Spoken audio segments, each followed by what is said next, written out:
In today's video, I'm going to teach you how to return in a cell in Google Sheets. This is a simple yet effective way to make your spreadsheet entries more organized and readable.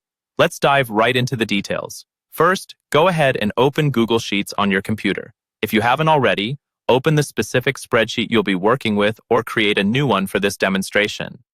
Once you're in, locate the area in your sheet where you'd like to add multi-line entries. For this example, we'll be working with cell D2. Now click directly on cell D2 to select it. This is where the magic will happen, so ensure the cell is highlighted, indicating that it's ready for input.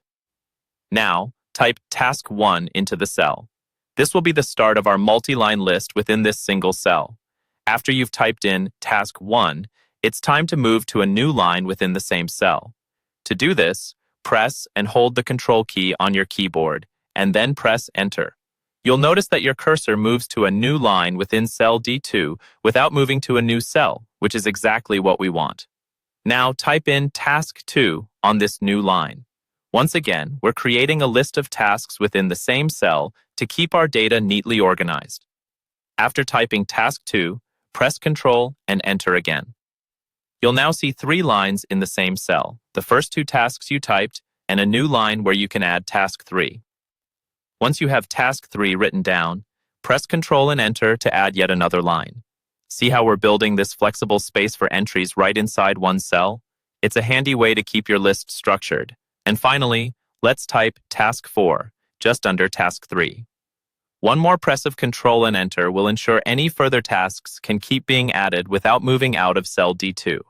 This technique is particularly useful for organizing thoughts, creating to-do lists, or simply making the most out of the cells in your Google Sheets documents.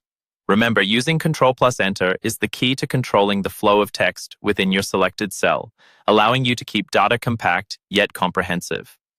Thanks for following along with this guide on making returns within a Google Sheets cell. I hope this has been helpful in refining the way you work with spreadsheet data, and feel free to experiment with different combinations to find what suits your workflow best.